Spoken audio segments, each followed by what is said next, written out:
সুমন ভাই, রুটি cake biscuit 1850 টাকা বিল হইছে। আমি তাকে ছাইরা দিছি। আমি টাকা হারা বুঝাই দিয়ে আমি বাড়ি যামুগা, টাকাটা দেন। ভাই আজকে বেচা কিনা কইরা টাকাটা আমি কালকে দিয়ে দিব। রুটি মুটি সবই চালাইছেন মিয়া, কাহিনী করেন না। টাকাটা এখন লাগবে আমার, টাকাটা দেন। আসলে ক্যাশে অল্প টাকা আছে বুঝছেন, আমি দিমু। আজকে বেচা কিনা কইরা আপনি যা টাকা আছে আমি সব ক্লিয়ার করে দিব। বুঝছি, প্রতিদিন যে কাহিনী করেন, আজকে সেই কাহিনী কত আছেন। আজকে আমি মহাজনের নিয়ে আইতাছি, দাঁড়ান আপনি। দাঁড়ান শুনুন ভাই, কারে বুঝাম আমার কষ্ট। আমার বাকিগুলোও কেউ দেয় না, আমি কেমনে এই ঋণগুলো পরিশোধ করবো? এই সুমন, এই সুমন, দুটা পেনশন দে। ভাই বাকি হইব না কিন্তু। কি রে সুমন, তুই আমাকে কয় টাকা পাবি? আমার একটা গেস্ট আইছে, তুই আমাকে কয় টাকা পাবি?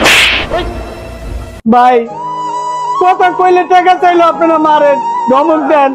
আপনার এলাকার পোলা পায় না, আমার সাপোর্ট দিবেন। এই জায়গায় আপনারা টাকা চাইলে মারেন। আমার কিস্তি ভাই, জায়গাতে দোকানে কোনো মাল নাই, কেমনে ব্যবসা করবো ভাই কর? ঠিক আছে দে, কয় টাকা পাবি? আমার শাহজাহানপুর থেকে একটা বন্ধু আইছে, তোর টাকাটা দিতাম, কিন্তু তুই টাকা আগে চাইছিস দিকে তোর টাকাটা দিলাম না। ভাই লন দি। এই আও তো, এই ফকিনি ফকিনি কি আলোচনা করো, মানে মারতোই ভাইও।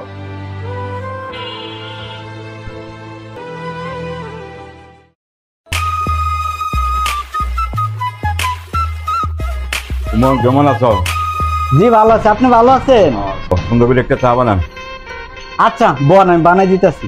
এই যে গরম পানি দিয়ে ধুয়ে আপনার লেগে চা বানাইছি। বন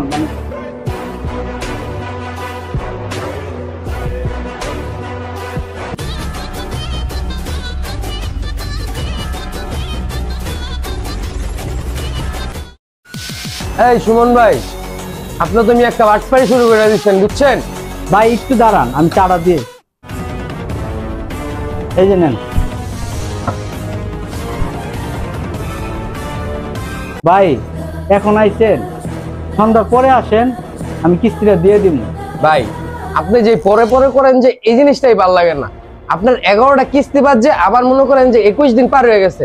আপনার দোকানে আইলে, সকালে আইলে দেখি দোকান বন্ধ, বিকালে আইলে দেখি দোকান বন্ধ। তা আপনি যদি দোকান বন্ধই করে রাখেন ভাই, তাহলে কিস্তি হলে এই দোকান চালাইতেছেন কি লেগা? আর এত বড় টিভি আনছেন কি লেগা দোকানে? বন্ধই ভাই। ভাই সত্যি কথা বলতে আমি কয়েকদিন অসুস্থ ছিলাম বুঝছেন। আর ভাই অনেকগুলো লোকের কাছে আমি টাকা পাবো ভাই, বাকি আমার কেউ টাকা দেয় না। আপনি আমার এরকম প্রেশার দিতেছেন, আমি কেমনে দোকানদারি করবো? আপনাকে কিস্তি লয়ে আমি অনেক বিপদে পড়ে গেছি ভাই, আমি টাকাটা দিয়ে দেবো কইতাছি, আপনারা বিশ্বাস করেন না। আপনি নাকি কান্দা বন্ধ করেন মিয়া। আপনি এখনকার কিস্তি দিবেন, করতে দিবেন আমি জানি না। আর যদি কিস্তি না দিতে পারেন, আমার লগে অফিসে চলেন, কিস্তি স্যারের লগে কথা কইবেন, স্যারের লগে কথা কয়ে বেজাল ভাঙবেন। ভাই আপনার দুইটা পায়ে ধরি, আমার আজকের দিন সুযোগ দেন, কালকে আমি এক জায়গা থেকে টাকা পাবো। আপনার যে কটা কিস্তি পাচ্ছ অর্ধেক করলে ভাই আমি দিবো, আমার অফিসে নিয়েন না ভাই, আমার আজকে দোকানদারিটা করতে দেন। বুঝছি মিয়া, আপনি আমার কথা শুনতেন না। আপনার এত সুন্দর করে আমি বুঝাই কইলাম জিনিসটা, আপনি বুঝলেন না। যে সময় অফিসের তার লোক পাঠানো, আপনার তো নিবই, আপনার সব দোকানে মাথা ঘোরা লয়ে যাবো, সেই সময় আপনার ভালো লাগবে মিয়া। গেলাম গা। ভাই শুনেন না ভাই, ভাই বিপদ যখন আসে সব দিক থেকে আসে বুঝছেন আঙ্কেল। আমার কাছে কিস্তির লেগা যে একটা চাপে রাখছে আমার, আপনি জানেন না। মন আইলাম তো কতক্ষণ হইলে, এখানে 5 মিনিট হয়ে গেল, খাইলাম না। তোমার যে পরিস্থিতি, কিভাবে দোকানদারি করো, কিভাবে চলো, এত টাকা জানা হইলে কিভাবে? আসলে কি জানেন, এই দোকানের অ্যাডভান্সটা আমি ওই কিস্তি লইয়া দিছিলাম। অনেক টাকা বাকি দোকানে, টাকা চাইলেই মানুষে আমার বকাঝকা করে। আর আমি এলাকায় নতুন আইছি, কিছু কইতেও পারি না বুঝছেন, এর জন্য আমি দেনা হয়ে গেছি। বুঝছি, তুমি বাকি খাবার টাবার দিয়া এখন অবস্থা খারাপ হয়ে গেছে। তুমি একটা কাজ করো, ইঞ্জিন নিও না, আমি তোমাকে 7,000 টাকা দিব, এগুলো দিয়ে ব্যবসা বাণিজ্য করো। আজকে দিলে তোমার সুবিধা মতো টাকাটা আমার ফেরত দিও। তাইলে দেন, আমার অনেক উপকার হইব দিলে। কারণ জানেন আমি অনেক দিকে ঋণে ফাইসে গেছি।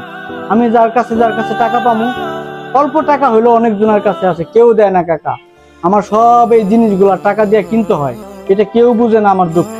এখন দেখলেন তো আপনি বৈশা যে আমার কি একটা অবস্থা, দোকানটা বন্ধ হওয়ার পথে, তারপরও টাকা চাইলে মানুষ আমার সাথে খারাপ ব্যবহার করে। আপনি 5,000 টাকা দিলে আমি আবার দাঁড়ানোর চেষ্টা করব। আমি আর কিস্তি তুলবো না। কিস্তিতে একবার মানুষ শেষ হয়ে যায়, তারা বুঝেও না মানুষের কাছে টাকা আছে না নাই। সুমন, আমি চলে যাচ্ছি। আমি সন্ধ্যা আসা তোমার 5,000 টাকা দিয়ে দাম, ব্যবসা বাণিজ্য করিও আর বাকিটাকে দিও না।